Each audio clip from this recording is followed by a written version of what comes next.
लिए उपलब्ध है। ठीक है, तो मैं आपको दोस्तों आर्टिकल बताता हूँ। 15, 16, 19, 29 और 30 ये ऐसे आर्टिकल हैं दोस्तों, 15, 16 और 19, 29, 30 जो केवल भारतीयों से संबंधित हैं।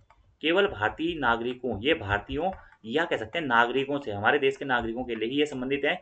बाकी जो अन्य सभी अनुच्छेद हैं वह सभी देशों के नागरिकों के लिए उपलब्ध हैं। लेकिन जो आर्टिकल अनुच्छेद 15, 16, 19, 29, 30 है, यह सिर्फ और सिर्फ भारतीय नागरिकों के लिए प्राप्त अनुच्छेद हैं। ठीक है, अब आपको याद रखना है 15 क्या है, 16 क्या है, 19 क्या है, 29 क्या है और 30 क्या है, अभी मैं आपको बताऊंगा भी। ठीक है, अब देखिए पहला पॉइंट क्या है कि भारत का संविधान का अनुच्छेद 15 भारत के नागरिकों तथा विदेशियों दोनों को उपलब्ध है। ये तो वैसे ही गलत हो जाएगा क्योंकि ये केवल भारतीय नागरिकों के लिए। अगला क्या है, भारत के अनुच्छेद 16 केवल भारत के नागरिकों को उपलब्ध है, बिल्कुल सही है। भारत के संविधान का अनुच्छेद 21 भारत के राज्य क्षेत्र में भारत के नागरिकों तथा विदेशियों दोनों को समान रूप से उपलब्ध है। ठीक है, तो 21 दोनों के लिए ये बिल्कुल सही है। ठीक है, तो पूछा गया कि कौन कौन सा सही है, तो केवल बी, केवल 2 और 3 ये दोस्तों आपके सही है। ठीक है, ऑप्शन नंबर बी आपका सही हो जाएगा। ठीक है, अब देखिए यहाँ से दोस्तों बहुत बार प्रश्न दोस्तों आपका इस प्रकार से पूछ लिया जाएगा कि आपको लिख दिया जाएगा निम्नलिखित ऑप्शन दे दिए जाएंगे और ये अनुच्छेद, जैसे मैंने यहाँ पे अनुच्छेद 15 लिखा ना, यहाँ पे पूरा अनुच्छेद लिख दिया जाएगा। 16 की जगह पे पूरा अनुच्छेद लिख दिया जाएगा, 21 की जगह पे पूरा अनुच्छेद लिख दिया जाएगा और फिर आपको इस प्रकार के कथन दिए जाएंगे। तो आपको याद रखना है 15, 16, 19, 29 और 30 केवल भारतीय नागरिकों के लिए। आर्टिकल 15 क्या करता है, धर्म, जाति, लिंग, मूल वंश और जन्म स्थान के आधार पर विभेद का प्रतिषेध करता है और ये केवल क्या है, ये केवल भारतीयों के लिए है। भारतीय संविधान के भाग 3 में जो मूल अधिकार हैं उसके अंतर्गत दोस्तों जो मूल अधिकार भारतीयों को प्राप्त हैं वो है 15, 16, 19, 29 और 30। ठीक है, तो आर्टिकल 15 क्या है, धर्म, जाति, मूल वंश, लिंग और जन्म स्थान के आधार पर विभेद का प्रतिषेध करता है। ठीक है, आर्टिकल 16 क्या है दोस्तों, आर्टिकल 16 है लोक नियोजन में अवसर की समानता के बारे में बात करता है कि सभी लोगों को अवसर की समानता की बात है, किसी भी प्रकार का भेदभाव नहीं किया जाएगा। ठीक है, आर्टिकल जो 19 है दोस्तों वो क्या करता है, स्वतंत्रता के अधिकार से संबंधित है, यानी कि विचार, अभिव्यक्ति, शांतिपूर्ण सम्मेलन, निर्बाध विचरण, निकास, संघ बनाने की स्वतंत्रता, संस्था बनाने की स्वतंत्रता, कहीं पर भी निवास करने बस जाने की स्वतंत्रता, तो स्वतंत्रता के अधिकार से संबंधित है क्या दोस्तों आपका अनुच्छेद 19। ठीक है, ऐसे अनुच्छेद 29 जो है दोस्तों वह अल्पसंख्यकों की शिक्षा व संस्कृति से संबंधित अधिकार है और अनुच्छेद 30 जो है दोस्तों वह अल्पसंख्यकों को अपने धर्म के प्रचार प्रसार हेतु शिक्षण संस्थाओं की स्थापना का अधिकार देता है। ठीक है, और ये सभी अनुच्छेद क्या है आपका केवल भारतीय नागरिकों को प्राप्त हैं। ठीक है, जबकि अनुच्छेद जो 21 है वह भारतीय नागरिकों और विदेशियों दोनों को प्राप्त है। ठीक है, और जीवन जीने की स्वतंत्रता अनुच्छेद 21 के अंतर्गत आती है। ठीक है, अगला हमारा प्रश्न है दोस्तों कि भीमबेटका किसके लिए प्रसिद्ध है। इजी क्वेश्चन है, तो भीमबेटका प्रसिद्ध है किसके लिए, गुफाओं के शैल चित्र के लिए प्रसिद्ध है क्या, भीमबेटका। ठीक है, किसके लिए, गुफाओं के शैल चित्र के लिए दोस्तों भीमबेटका प्रसिद्ध है। ठीक है, भीमबेटका की खोज कब हुई थी, ये भी प्रश्न एक बार एग्जाम में पूछा गया है। 1957 में दोस्तों भीमबेटका की खोज किसके द्वारा की गई थी, doctor Vishnu Shridhar, doctor Vishnu Shridhar Kavadkar, sorry Kavadkar नहीं वाकड़कर, वाकड़कर, डॉक्टर श्रीधर विष्णु वाकड़कर के द्वारा 1957 में क्या की गई थी, भीमबेटका शैलाश्रयों की खोज की गई थी, याद रखना है आपको। और ये भीमबेटका कहाँ है दोस्तों, मध्य प्रदेश के रायसेन जिले के अब्दुल्लागंज के समीप स्थित भीमबेटका जो है दोस्तों एक प्रागैतिहासिक स्थल है जो कि अपनी चित्रकला का श्रेष्ठ उदाहरण है। इन गुफाओं में जीवन के विभिन्न रंगों को पेंटिंग के माध्यम से उकेरा गया है, जिसमें हाथी के, सांभर के, हिरन के आदि के चित्र मौजूद हैं और अब तक लगभग 700 शैलाश्रयों की पहचान यहाँ से की जा चुकी है और यहाँ पर 600 से अधिक चित्र दोस्तों या 600 से अधिक गुफाएं भी पाई गई हैं। ठीक है, और ये दक्षिण एशिया के सबसे पुराने साक्ष्य या दक्षिण एशिया में कला के सबसे पुराने साक्ष्य कहाँ से प्राप्त होते हैं, एक बार ये प्रश्न इस प्रकार से पूछा गया है। तो दक्षिण एशिया में कला के सबसे पुराने जो साक्ष्य प्राप्त होते हैं वो भी दोस्तों कहाँ से प्राप्त होते हैं, वह भीमबेटका से ही प्राप्त होते हैं। अगला हमारा प्रश्न है दोस्तों कि कोडरमा किस खनिज के लिए प्रसिद्ध है। ठीक है, तो झारखंड में स्थित दोस्तों क्या कोडरमा, और यह किस खनिज के लिए प्रसिद्ध है, तो अभ्रक के लिए काफी प्रसिद्ध माना जाता है। किसको, कोडरमा को, किसके लिए, अभ्रक के लिए। ठीक है, आगे मैंने आपको लौह अयस्क का पोस्टमार्टम कर दिया था, पूरा सब चीजें बता दी थी। अभी दोस्तों अभ्रक के बारे में थोड़ा सा जान लेते हैं कि अभ्रक का जो मुख्य अयस्क होता है वो कौन सा होता है, दोस्तों पिग्माटाइट अभ्रक का मुख्य अयस्क होता है। ठीक है, और अभ्रक क्या होता है, यह आग्नेय और कायांत्रिक चट्टानों में सीट के रूप में पाया जाता है और भारत में विश्व के लगभग 60% अभ्रक का उत्पादन किया जाता है। अभ्रक जो होता है दोस्तों, यह जो आपका विद्युत सामान में इंसुलेटर बनता है ना, जो कुचालक बनते हैं, कुचालक की सामग्री में इसका प्रयोग किया जाता है। वायुयानों में उच्च शक्ति वाली मोहरों में, रेडियो उद्योग और रडार में इसका प्रयोग होता है। मुख्य अयस्क कौन सा है, पिग्माटाइट है। भारत में 60% होता है। अभ्रक 3 प्रकार का पाया जाता है। रूबी अभ्रक होता है जो सफेद अभ्रक होता है, दूसरा मस्कोवाइट अभ्रक होता है, गुलाबी अभ्रक होता है, तीसरा बायोटाइट अभ्रक होता है, काला और गहरा रंग का अभ्रक होता है। ठीक है, अब अभ्रक कहाँ कहाँ पाया जाता है? ठीक है, झारखंड में पाया जाता है, बिहार में, आंध्र प्रदेश में और राजस्थान में। सबसे ज्यादा अभ्रक का जो उत्पादन होता है वो कहाँ पाया जाता है? सबसे ज्यादा अभ्रक का उत्पादन होता है आंध्र प्रदेश में। ठीक है, लेकिन अभ्रक जो कोडरमा है, यहाँ पे आपसे कोडरमा पूछाएंगे ना, तो ये अभ्रक के उत्पादन के लिए फेमस है। और ये कोडरमा कहाँ स्थित है दोस्तों? झारखंड में स्थित है कोडरमा। ठीक है, तो जो झारखंड है वहाँ पे कोडरमा हो गया, गिरिडीह हो गया और हजारीबाग हो गया। ठीक है, कोडरमा हो गया, गिरिडीह हो गया और क्या हो गया दोस्तों? हजारीबाग हो गया। यह क्या है? अभ्रक के रूप में पाया जाता है। रूबी अभ्रक कोडरमा में पाया जाता है, सबसे उच्च कोटि का जो अभ्रक होता है। ठीक है, ऐसे बिहार में नवादा और गया क्षेत्र में आपका अभ्रक पाया जाता है। आंध्र प्रदेश में जो हो गया आपका नेलमौर हो गया, विशाखापट्टनम हो गया, यहाँ पर क्या होता है? अभ्रक पाया जाता है। राजस्थान में जयपुर, रायपुर हो गया, उदयपुर हो गया, वहाँ पे क्या पाया जाता है? अभ्रक पाया जाता है। ठीक है, प्रश्न आपसे पूछा जाता है कि भारत में सर्वाधिक अभ्रक का उत्पादन कहाँ होता है? तो आंध्र प्रदेश में होता है। ठीक है, और अभ्रक के सर्वाधिक भंडार कहाँ स्थित हैं? तो राजस्थान में सबसे अधिक भंडार स्थित है। ये भी आपको ध्यान रखना है। इंपॉर्टेंट क्वेश्चन है दोस्तों, यहाँ से एग्जाम में आपसे प्रश्न भी पूछा जा सकता है। ठीक है, अगला हमारा प्रश्न के बारे में बात करते हैं। एक साइड दोस्तों सूची फर्स्ट दी गई है, दूसरी साइड सूची सेकंड दी गई है। ठीक है, और आपको इसको सम्मिलित करके बताना है। ठीक है, एक साइड आपके हड़प्पाकालीन स्थल दिए गए हैं और दूसरे साइड पे दोस्तों उनकी स्थिति दी गई है कि वह हड़प्पाकालीन स्थल आपके कहाँ पर स्थित है। ठीक है, तो मांडा, मांडा क्या है दोस्तों? मांडा है आपका जम्मू कश्मीर में। ठीक है, मांडा क्या है? मांडा दोस्तों आपका जम्मू कश्मीर में स्थित है। ठीक है, दहमाबाद दोस्तों कहाँ स्थित है? दहमाबाद आपका स्थित है दोस्तों कहाँ पे? महाराष्ट्र में। ठीक है, कालीबंगा कहाँ है दोस्तों? कालीबंगा स्थित है राजस्थान में। और राखी गढ़ी कहाँ स्थित है? राखी गढ़ी है हरियाणा में। ठीक है, ये पॉइंट आपको डायरेक्टली याद रखने हैं। ठीक है, तो मांडा कहाँ है दोस्तों? मांडा आपका स्थित है कहाँ पे? जम्मू कश्मीर में। और मांडा कौन सी नदी के किनारे स्थित है? कभी कभार प्रश्न ये भी पूछा जाता है, तो चिनाब नदी के किनारे स्थित है। ठीक है, ऐसे दोस्तों आपका दहमाबाद कहाँ है? जो आपका दहमाबाद है वह कहाँ स्थित है दोस्तों? महाराष्ट्र में स्थित है। क्या? दहमाबाद, ये आपको याद रखना है कहाँ पे स्थित है? महाराष्ट्र में स्थित है। ऐसी बात करें कालीबंगा, तो कालीबंगा कहाँ स्थित है दोस्तों? राजस्थान में स्थित है। क्या?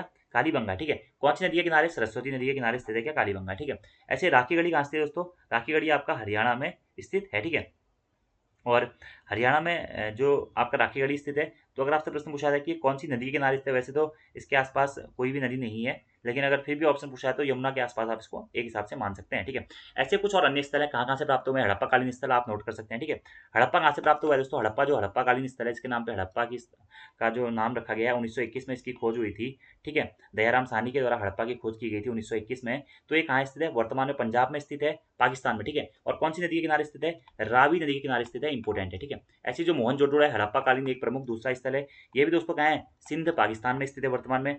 1922 में मोहनजोदड़ो की खोज की गई थी और किसके द्वारा की गई थी? राखल दास बनर्जी के द्वारा की गई थी। ये दोनों पॉइंट आपको याद रखने हैं कि हड़प्पा स्थल की खोज 1921 में दयाराम साहनी के द्वारा की गई थी, जो कि रावी नदी के किनारे स्थित है, और मोहनजोदड़ो की खोज 1922 में किसके द्वारा की गई थी? राखल दास बनर्जी के द्वारा की गई थी, जो कि सिंध पाकिस्तान में वर्तमान में स्थित है। ठीक है, अगला है दोस्तों सुदकांगेडोर। सुदकांगेडोर क्या है? बलूचिस्तान में स्थित है, दासकन नदी के किनारे स्थित है। ऐसी चन्हूदड़ो है दोस्तों, चन्हूदड़ो सिंध पाकिस्तान में स्थित है, सिंध नदी के किनारे स्थित है। रंगपुर दोस्तों गुजरात में स्थित है, महाबर नदी के किनारे है। कालीबंगा राजस्थान में स्थित है, सरस्वती नदी के किनारे स्थित है। रोपड़ जो है पंजाब में स्थित है, सतलज नदी के किनारे स्थित है। कोट दीजी दोस्तों सिंध में स्थित है, सिंध नदी के किनारे। लोथल दोस्तों गुजरात में स्थित है और भोगवा नदी के किनारे स्थित है। लोथल बहुत इंपॉर्टेंट है, विशाल पत्तन के रूप में इसका जाना जाता है। ठीक है, आलमगीरपुर उत्तर प्रदेश में स्थित है, हिंडन नदी के किनारे स्थित है। ठीक है, ऐसी दोस्तों बनवाली हरियाणा में स्थित है, सरस्वती नदी के किनारे।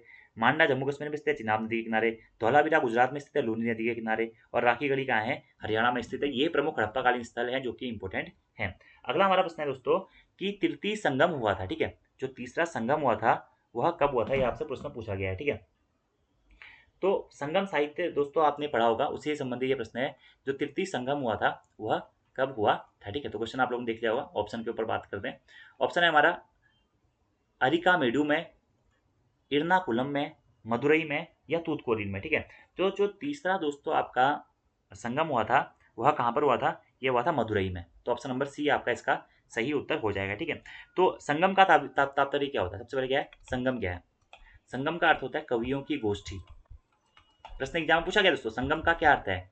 संगम काल में संगम का क्या अर्थ माना जाता है, तो कवियों की गोष्ठी से संबंधित है, यानी कि साहित्य से संबंधित है। प्राचीन जो साहित्य है या दक्षिण भारत का जो साहित्य है, उसी को दोस्तों क्या कहा जाता है, संगम साहित्य कहा जाता है। ठीक है, संगम साहित्य भी है। संगम साहित्य क्या होता है, दक्षिण भारत का जो प्राचीनतम साहित्य है उसी को संगम साहित्य माना जाता है। और संगम का जो तात्पर्य होता है वो क्या होता है, कवियों की गोष्ठी या सम्मेलन से होता है। ठीक है, इन गोष्ठी या संगमों में कवियों द्वारा रचा गया जो साहित्य होता है वही संगम साहित्य कहलाता है, जो कि दक्षिण भारत का या भारत का प्राचीनतम साहित्य के रूप में भी माना जाता है।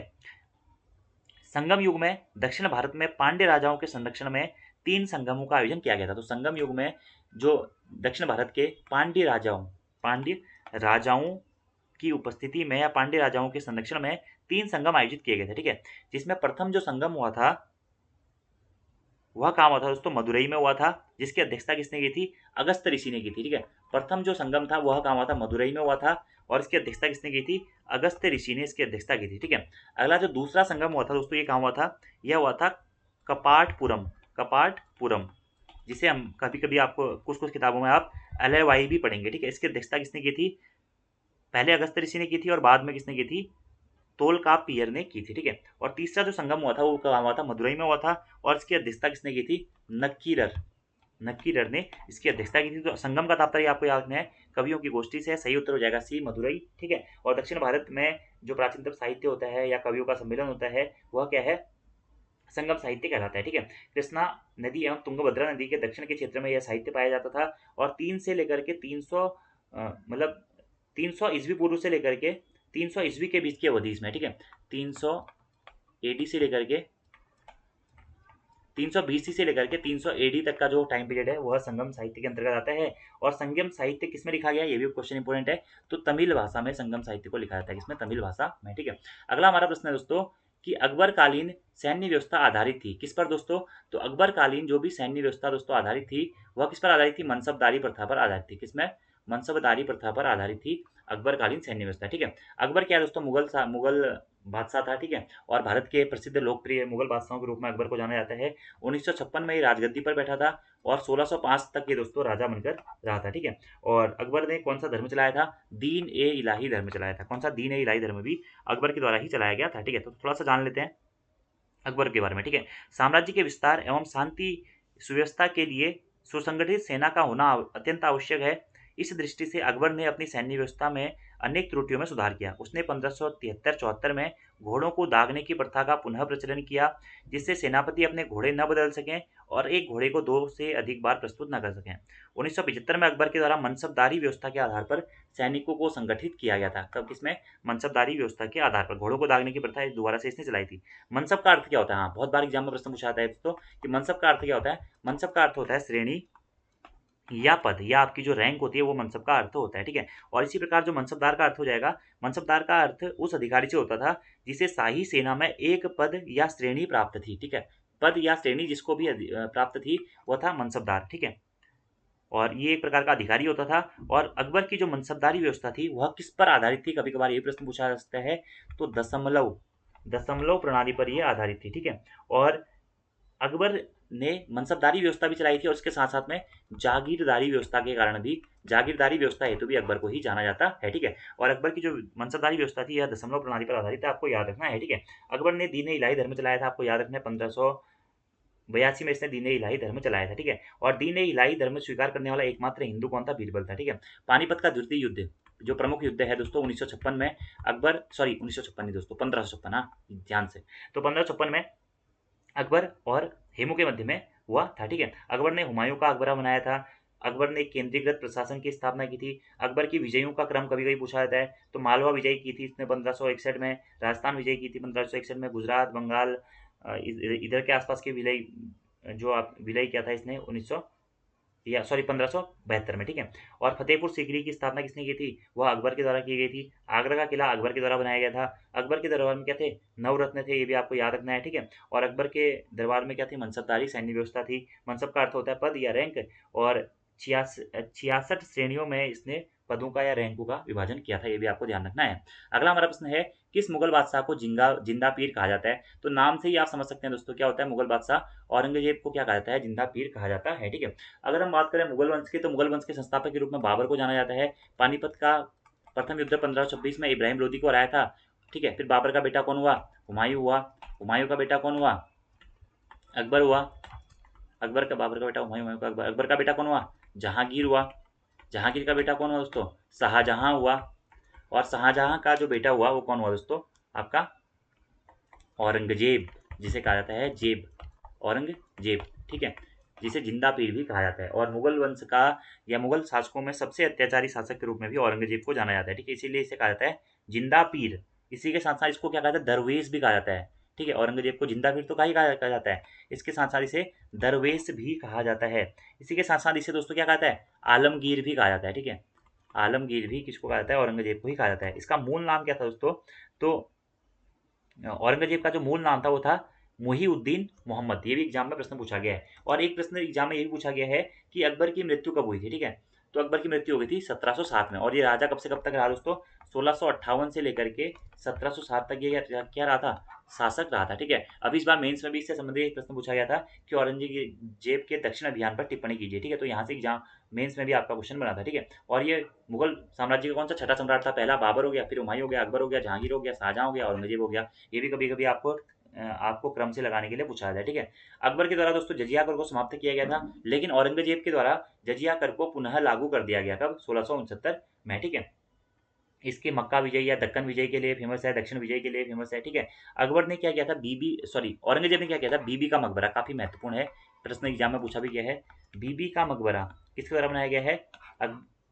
औरंगजेब के द्वारा बनाया गया था। ठीक है, जिसे ताजमहल की बद्दी नगल भी कहा जाता है। ठीक है, औरंगजेब क्या था? औरंगजेब दोस्तों वीणा वादक था, वीणा वादक था, लेकिन ये क्या था? संगीत विरोधी था। ठीक है, भले ही ये वीणा बजाता था लेकिन ये संगीत का विरोधी था। ठीक है, इसने मोती मस्जिद दिल्ली और बादशाही मस्जिद लाहौर का भी निर्माण किया था। ये आपको डायरेक्टली याद रखना है। और औरंगजेब जो कुछ दूसरों पर लागू करना चाहता था उसका वह स्वयं अभ्यास करता था। उसके व्यक्तिगत जीवन का नैतिक स्तर ऊंचा था तथा वह अपने युग के प्रचलित पापों को दृढ़तापूर्वक उससे अलग रहता था। इस प्रकार उसके समकालीन उसे शाही दरवेश समझते थे तथा मुसलमान उसे जिंदा पीर मानते थे। इसे आलमगीर भी कहा जाता है। ठीक है, इसने अपने पिता को बंधक बना दिया था और उसके बाद में शासन सत्ता अपना ली थी। ठीक है, यहाँ पर आपसे प्रश्न पूछा गया दोस्तों, निम्नलिखित में से कौन सा एक युग में सुमेलित है? ठीक है, प्रथम आंग्ल मैसूर युद्ध। तो आंग्ल मैसूर युद्ध तो आपको बताइए दोस्तों किसके किसके मध्य में हुए थे? अंग्रेजों के मध्य में और मैसूर के शासकों के मध्य में हुए थे। मैसूर के दो प्रमुख शासक थे, हैदर अली और उसका बेटा टीपू सुल्तान। और ये चारों ही आंग्ल मैसूर युद्ध हैं जो कि इंपोर्टेंट थे।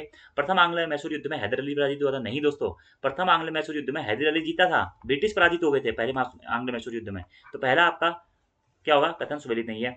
दूसरे आंग्ल मैसूर युद्ध में हैदर अली ने अंग्रेजों को पराजित किया था? नहीं दोस्तों, अंग्रेजों ने हैदर अली को पराजित कर दिया दूसरे आंग्ल मैसूर युद्ध में, तो ये भी गलत हो जाएगा।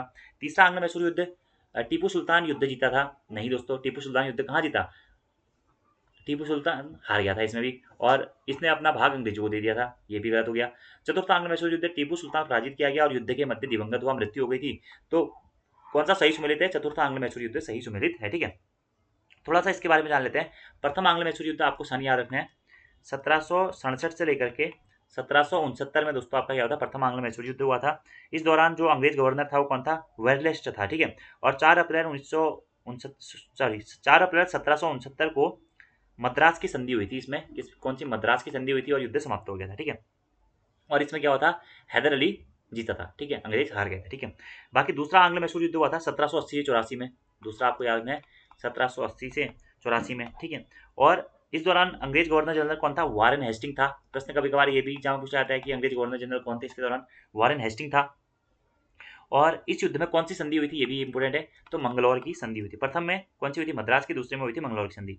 तीसरा आंग्ल मैसूर युद्ध हुआ था 1792 में हुआ था। ठीक है, दूसरे में क्या होता है? हैदर अली पराजित हो गया था। ठीक है, अंग्रेज जीत गए थे।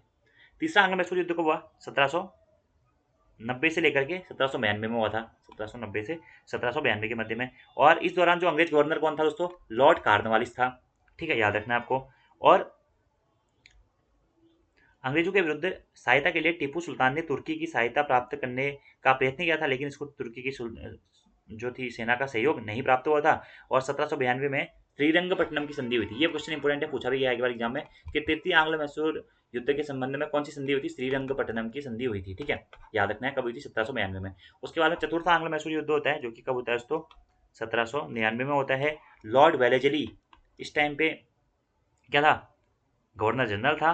और उसी के द्वारा 4 मई 1799 ईस्वी को अंग्रेज सेना ने श्रीरंगपट्टनम का दुर्ग जीत लिया था और टीपू सुल्तान युद्ध में लड़ते लड़ते वीरगति को प्राप्त हो गया था और फिर टीपू सुल्तान की यहाँ पर मृत्यु हो गई थी। ठीक है, तो चतुर्थ आंग्लो मैसूर युद्ध में क्या हुआ था, टीपू सुल्तान पराजित हुआ था। तो आपको यहाँ पे याद रखना है, ये युद्ध याद रखने कब कब हुए थे, इसमें कौन कौन सी संधियां हुई थी और कौन कौन इस टाइम पे गवर्नर जनरल थे। ठीक है, अगला हमारा प्रश्न है दोस्तों, सूची सेकंड और सूची फर्स्ट और सेकंड को आपको मिलाना है और सही उत्तर का आपको चुनाव करना है। ठीक है, लॉर्ड डलहौजी ने व्यपगत का सिद्धांत दिया था, बिल्कुल सही है। डॉक्ट्रिन ऑफ लैप्स की थ्योरी दी थी। लॉर्ड विलियम बेंटिंग ने सती प्रथा का निषेध किया था 1828-29 में। ठीक है, राजा राम मोहन राय की सहायता से। ठीक है, अगला क्या, लॉर्ड रिपन भारत में स्थानीय स्वशासन का जनक किसको कहता है, लॉर्ड रिपन को भारत में स्थानीय स्वशासन का जनक कहा जाता है। तो ये भी आपका क्या हो गया, बिल्कुल सही हो गया, 1882 में। ठीक है, और लॉर्ड रिपन के समय पर ही इल्बर्ट विधेयक भी पेश किया गया था और इसे एक प्रसिद्ध या प्रमुख या एक भारत हितैषी, भारत सहयोगी गवर्नर जनरल के रूप में जाना जाता है या वायसराय के रूप में जाना जाता है। ठीक है, 1882 में। ठीक है, स्थानीय स्वशासन का जनक कहा जाता है। लॉर्ड कर्जन ने बंगाल का विभाजन किया था 1905 में। ठीक है, तो पहले का हो जाएगा चौथा, दूसरे का हो जाएगा विलियम बेंटिक का ए। तो ऑप्शन नंबर ए आपका यहाँ पर सही उत्तर हो जाएगा। याद रखना दोस्तों आपको, व्यवगत का सिद्धांत डलहौजी के द्वारा कब दिया गया था, 1848 से 56 के मध्य में व्यवगत का सिद्धांत डलहौजी के द्वारा दिया गया था। इस सिद्धांत के द्वारा कुछ महत्वपूर्ण रियासतें जैसे सतारा, जैतपुर, संबलपुर, बघात, उदयपुर, झांसी और नागपुर का विलय कर लिया गया था। विलियम बेंटिंक ने 1829 में 17वें नियम द्वारा सती प्रथा का अंत किया। राजा राम मोहन राय के सहयोग से लॉर्ड रिपन के कार्यकाल का सबसे महत्वपूर्ण कार्य स्थानीय स्वशासन और का सरकारी प्रस्ताव था और बंगाल का विभाजन वर्ष 1905 में कर्जन के द्वारा किया गया था। ठीक है, ये भी आपको ध्यान रखना है। अगले प्रश्न के बारे में बात करते हैं। अगला हमारा प्रश्न है, एशियाटिक सोसाइटी ऑफ बंगाल के संस्थापक कौन थे। ठीक है, तो एशियाटिक सोसाइटी ऑफ बंगाल की स्थापना दोस्तों किसके द्वारा की गई थी, सर विलियम जोन्स के द्वारा एशियाटिक सोसाइटी ऑफ बंगाल की स्थापना की गई। कब, 1784 ईस्वी में। ठीक है, 1784 में हेस्टिंग्स के सहयोगी सर विलियम जोन्स ने एशियाटिक सोसाइटी ऑफ बंगाल की स्थापना की ताकि एशिया के सामाजिक तथा प्राकृतिक इतिहास, पुरातत्व संबंधी कला, विज्ञान तथा साहित्य का अध्ययन किया जा सके। 1791 में बनारस में ब्रिटिश रेजिमेंट जोनाथन डंकन के प्रयत्नों के फलस्वरूप बनारस में एक संस्कृत स्कूल खोला गया था। ठीक है, ये भी आपको याद है, एशियाटिक सोसाइटी ऑफ बंगाल